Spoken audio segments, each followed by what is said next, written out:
शाम के 5:30 बज रहे हैं। ये कहानी है बिहार के समस्तीपुर की, जो कि दरभंगा डिवीजन में आता है। शनिवार की हटिया लगी हुई है। हर शनिवार गांव के लोग मिलकर बाजार लगाते हैं और इसे हटिया कहा जाता है। यहाँ लोग तरह तरह के सामान बेचते और खरीदते हैं। आसमान के मिजाज भी कुछ अलग है। बादल घिर आए हैं और आसमान समय से पहले ही अंधेरा हो चुका है। बीच बीच में बादल गरज भी रहे हैं। लगता है कुछ ही देर में बड़ी जोर की बारिश होने वाली है। कुछ लोगों की दुकान तो पक्की है और वो लोग आराम से अपनी दुकान में अपना सामान रख सकते हैं, पर कुछ लोगों की दुकानें बस बैठक और टोकरी भर की है और उन्हें जल्द से जल्द अपने अपने घर पहुंचना जरूरी है, वरना सारा सामान गीला हो जाएगा।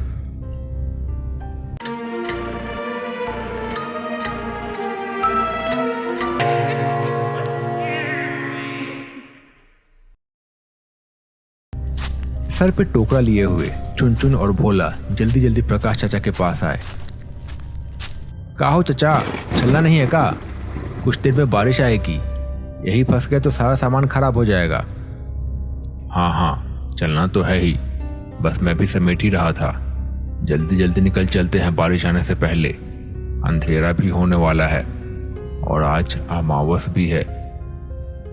कुछ दिखेगा भी नहीं रास्ते में अंधेरा होने के बाद। बस किसी तरह से खटिया वाला घर पार कर जाए। अरे चचा, एक तो वैसे ही अमावस है और ऊपर से इतनी सारी बरसात, उसमें आप ये बातें करके और डरा दो। अब तो उसके पास से गुजरने में भी डर लगेगा। डरा नहीं रहा हूं, बस बता रहा हूं। और तुम लोगों को कुछ अलग से बताने की जरूरत है क्या? तुम लोग तो सब कुछ पहले से ही जानते हो। अच्छा छोड़िए इन सब बातों को और जल्दी जल्दी चलिए। थोड़ी देर में वो सब अपने अपने सर पे एक टोकरा लिए हुए अपने गांव की ओर निकल पड़े। उनके पास एक लालटेन भी थी।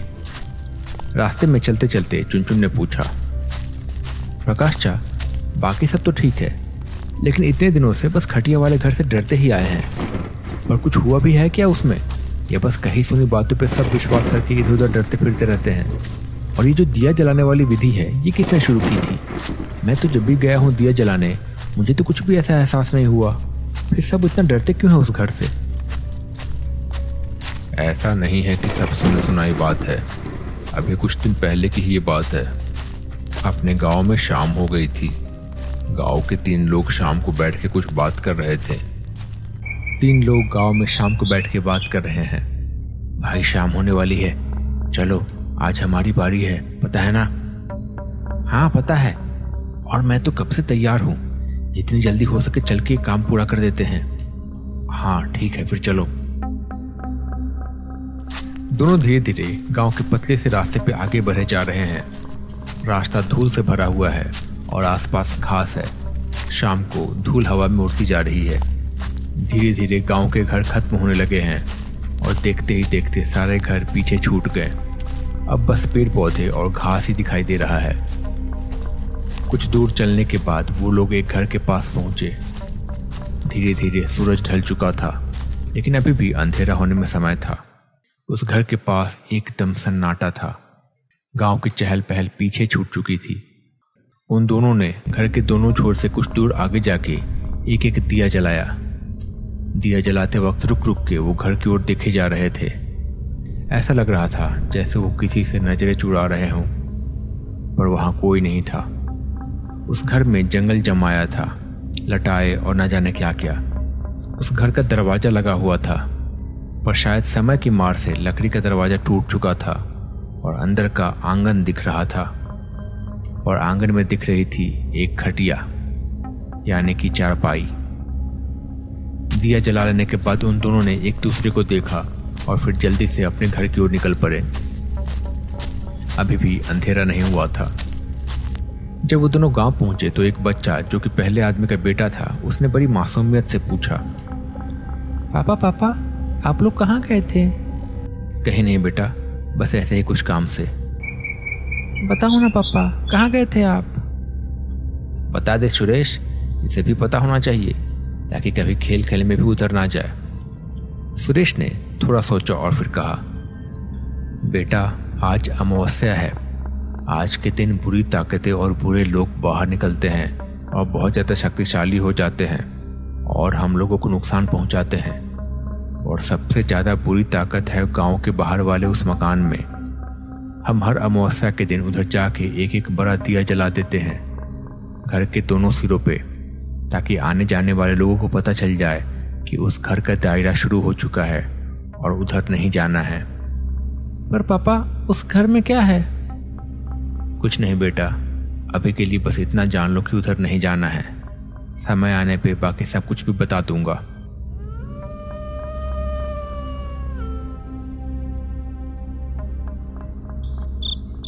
रात ढल आई। रात के करीब 2 बज रहे हैं। आसमान एकदम अंधेरा है। गांव खामोश पड़ा हुआ है।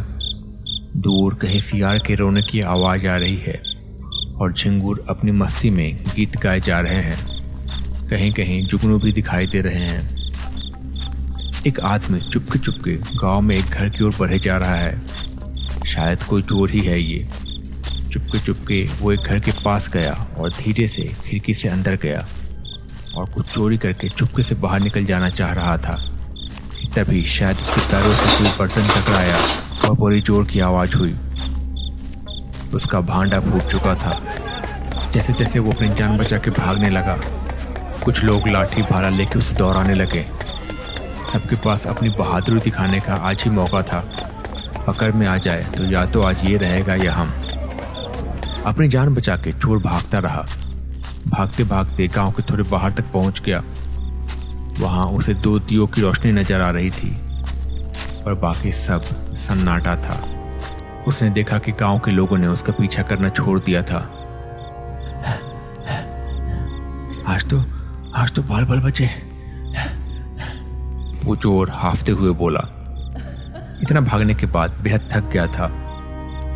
उसका गांव यहां से काफी दूर था, पर तभी उसकी नजर उसके पीछे वाली खंडहर पे पड़ी। वैसे इतना भी बुरा नहीं था। पुराना था, पर छत अभी भी सही सलामत लग रही थी। अगर बारिश आई तो रात को सिर छुपाने के लिए ये जगह अच्छी थी। वो चुपचाप अंदर चला गया। अंदर जाके देखा कि वो जगह उम्मीद से ज्यादा साफ थी, पर वहां एक सड़न की बदबू थी, जैसे कोई मांस जला हुआ हो। कुछ देर बाद उसे नींद आने लगी।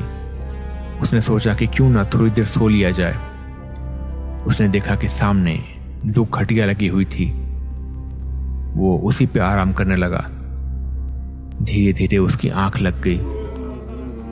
आधी रात को उसे ऐसा एहसास हुआ जैसे उसकी छाती पे कोई दबाव पड़ रहा हो। उसने अपनी आंखें खोली तो उसके सामने उसके सीने पे एक चुड़ैल बैठी हुई थी। पहली नजर में वो एकदम आम औरत सी लग रही थी, पर ध्यान से देखने पे बाल बिखरे हुए और बड़े बड़े दांत, और उसकी आंखें जैसे थी ही नहीं। वो चोर डर के मारे चिल्लाना चाह रहा था, लेकिन उसकी आवाज गले से निकली ही नहीं। इससे पहले कि वो कुछ कर पाता, कुछ सोच पाता, उस चुड़ैल ने उस पर हमला कर दिया। एक दबी हुई सी चीख उस घर में गूंज उठी। आज का दिन। बाप रे चाचा, इसका मतलब सही में उस घर में कोई प्रेत आत्मा रहती है, कोई चुड़ैल। पर ये यहाँ आई कैसे और कब से? इसके पीछे की कहानी थोड़ी पुरानी है, पर समय के साथ साथ सबने अपनी अपनी तरफ से इस कहानी को तोड़ मरोड़ के पेश किया है।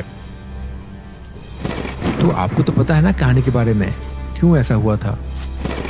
कुछ सालों पहले गांव में एक लड़के ने एक दूसरी जात की लड़की से छुप के मंदिर में शादी कर ली थी।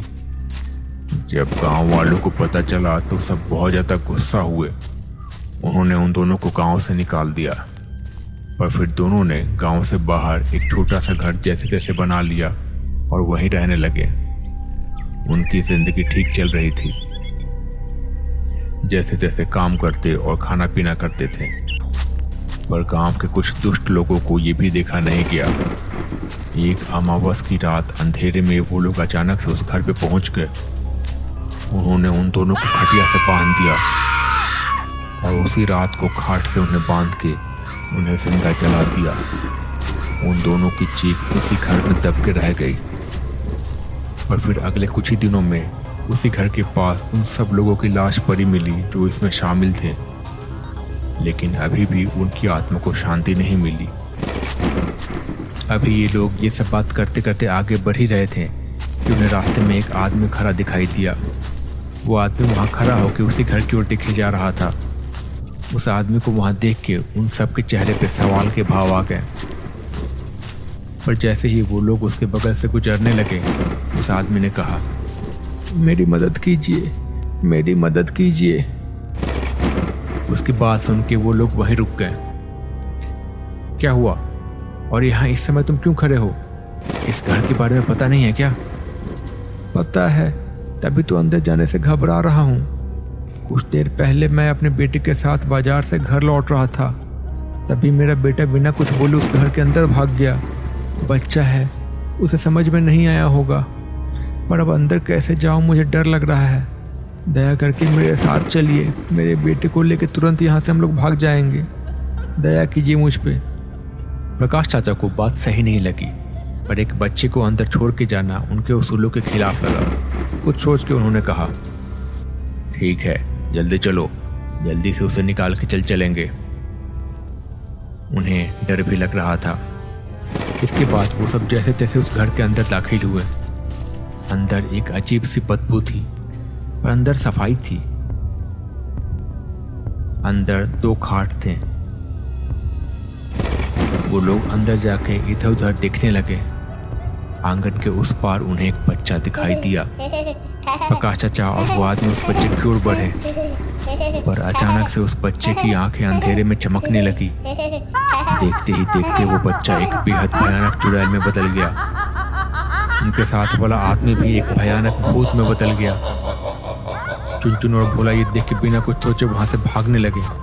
जल्दी से घर से बाहर जाके वो अपने घर वाले रास्ते पे भागने लगे। इधर प्रकाश चाचा ने भागने की कोशिश की, लेकिन जैसे वो वहीं जम गए। धीरे धीरे वो दोनों उनकी ओर बढ़ने लगे। फिर अचानक से उस शैतान ने कहा, तुमने हमारी मदद की थी पैसे देके ये घर बनाने में, इसलिए तुम्हें आज जिंदा जाने देता हूँ, पर आज के बाद अगर इधर आए तो अंजाम अच्छा नहीं होगा। प्रकाश चाचा को सब याद आया। बिना कुछ बोले वो वहां से भाग निकले। उम्र की वजह से ज़्यादा तेज भागा नहीं जा रहा था, फिर भी वो भागे जा रहे थे। तभी अचानक आसमान में बिजली चमकी और जोरदार बारिश शुरू हो गई। प्रकाश चाचा वैसे ही भागते हुए और भीगते हुए अपने गांव की ओर पहुंचे। वो खटिए वाला घर उसी तरह से बारिश में खड़ा रहा, इंतज़ार में अपने किसी और शिकार का, या शायद किसी रोज मुक्ति का। अगर आपको ये कहानी पसंद आई है तो इसे लाइक करना ना भूलें, और कहाँ से देख रहे हैं और आपका नाम क्या है ज़रूर लिखें। चैनल पे अगर नए हैं या फिर अभी तक चैनल को सब्सक्राइब नहीं किया है तो जल्दी से सब्सक्राइब कर लीजिए और बेल आइकन दबा के ऑल पे कर लीजिए, ताकि जैसे ही मैं नया वीडियो डालूँ आपको पता चल जाए और आप वीडियो देख सकें। मैं मिलता हूँ बहुत जल्द एक नई कहानी के साथ। तब तक के लिए अपना ख्याल रखिए। Bye bye.